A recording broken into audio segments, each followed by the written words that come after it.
What is up, guys? Welcome back to the channel. My name is Trey Jones. Today I want to talk about my distrust for doctors.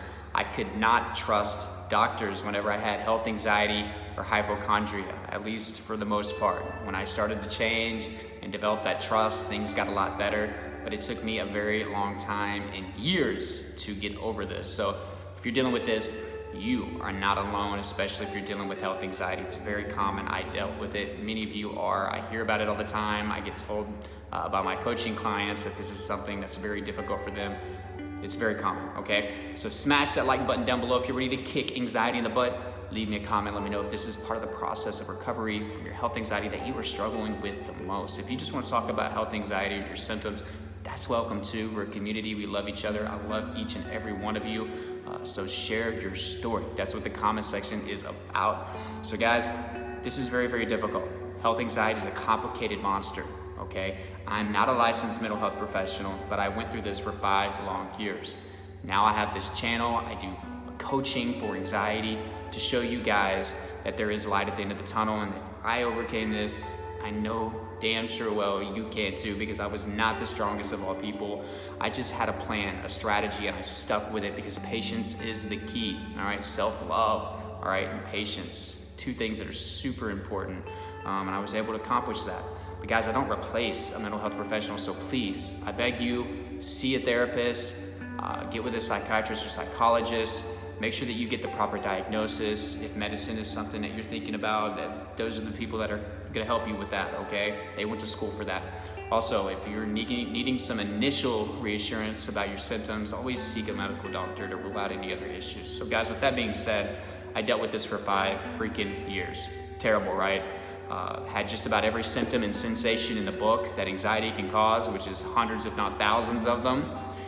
It crippled me in every aspect, honestly, emotionally, physically, spiritually, financially, for sure. So it was really tough. One of the hardest things I ever had to overcome was anxiety, in particular health anxiety, because our symptoms, right, are fueling further anxiety, and we had this horrible vicious cycle. And also throw panic attacks in there. I had 5 to 10 of those a day. Social anxiety and general anxiety, just the whole 9 yards. It was a very tough period of time. I was terrified for my life. I felt like I was dying each and every day. So when it came to doctors, I was kind of looking for answers, right? Like I tell you to go seek that initial reassurance. But eventually those answers were not good enough for me. These symptoms felt extremely real and they were terrifying, right? I know many of you are going through that.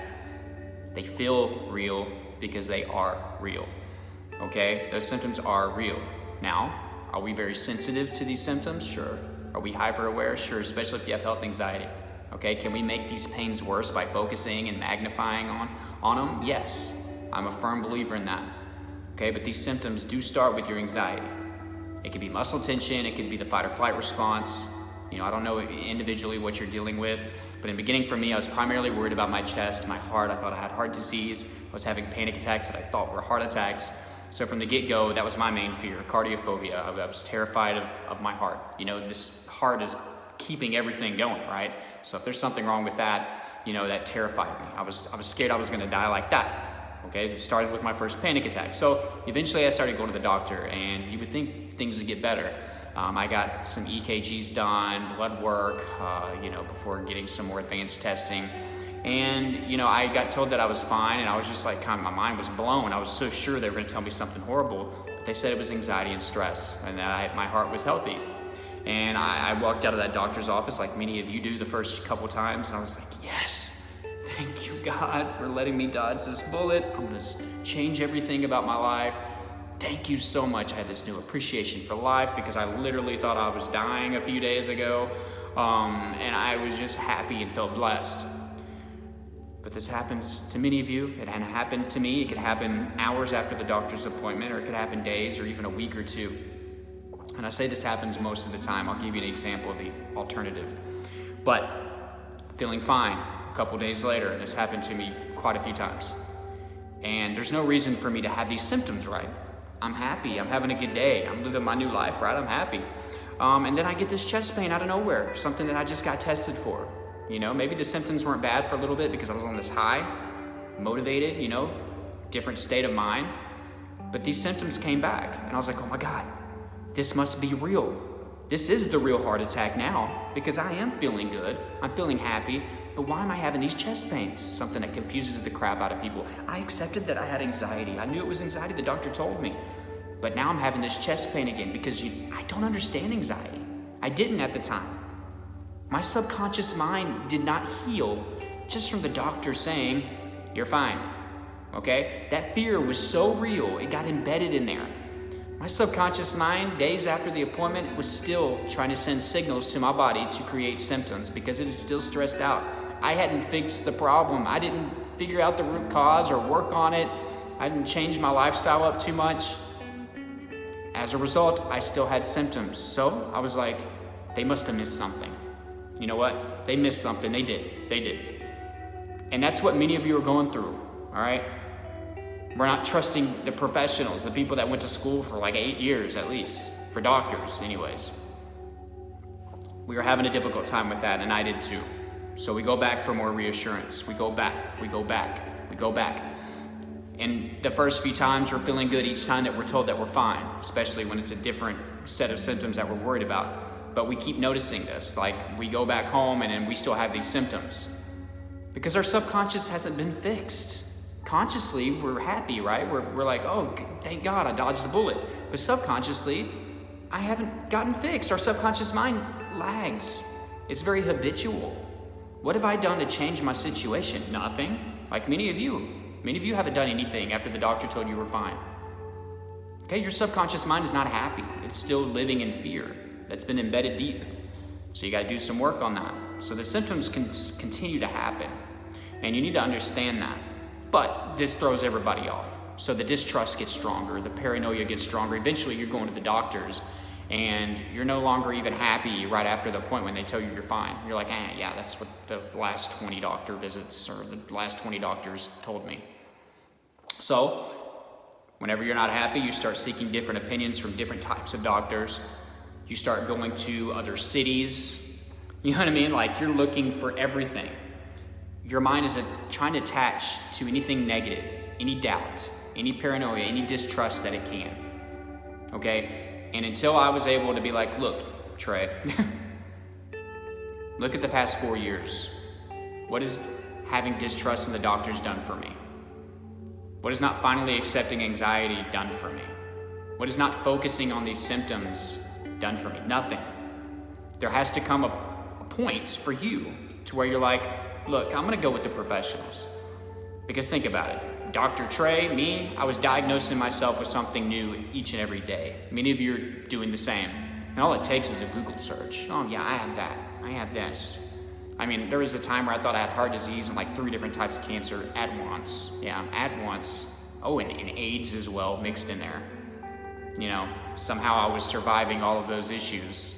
Living my life somehow, getting through my day with all those crippling, issues. You need to understand as well, disease is progressive, okay? Eventually these things come to light.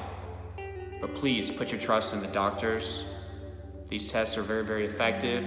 Am I here to say that there's never a misdiagnosis ever? No, it's not very common, but you need to understand that it is possible, okay? But you can't let that one little tiny statistic or those small odds derail everything for you. You have to understand that anxiety is trying to make you that small statistic. So, especially if you've seen multiple doctors, gotten multiple tests, what are the odds that different doctors, different opinions, different tests are all pointing to you being healthy? So, you have to come to that point, guys, to where you put your trust in the doctors and to the professionals. And I honestly think that too much reassurance is bad for you, especially those of you that live in the UK and Europe. I've done some coaching calls with people from there. They're going to the hospital every other day, if not every day. And they're not able to develop any trust. It's turned into a comfort zone. Some of you in the US are spending thousands and thousands of dollars, tens, hundreds of thousands of dollars on testing and doctor visits. Okay? You're getting too much reassurance. There needs to be a cutoff. I believe in initial, maybe a checkup or something like that. But when you're going back 5, 6, 7, 8 times, especially for the same symptoms, come on, guys. Come on. This is a very necessary part of the process, but it's a very difficult one. But once I started to put my trust in the doctors, fully accept anxiety 100% for the symptoms that it was causing me, things got a lot easier. So guys, I hope you enjoyed this. if you want some one-on-one coaching for your health anxiety, I got you on this, okay? Make sure that you email me if you're interested. That'll be down below in the first pinned comment, cullentreyjones@yahoo.com. I will also attach a personalized strategy to help you out, because that's key. You need strategy, you need a game plan, okay? These are things that I did and things that I'm still doing today, because I still have maintenance, okay? I love these habits that I formed. You'll find out that a lot of the same strategies and tips that I give are things that you are gonna use for the rest of your life to be healthy, to be fit, to be successful, to be, just the best version of yourself, okay? So guys, please contact me if that's something you're interested in. There are other resources down below in the description though, so check those out. And again, leave me a comment down below if this spoke to your heart, or if you wanted to share anything additional. That's always welcome, okay? Subscribe if you haven't, guys. Hit that bell so you get updates when I put my videos out. Be sure to do that, please. And like this video if you got value. Guys, I love you all, and until next time, keep fighting.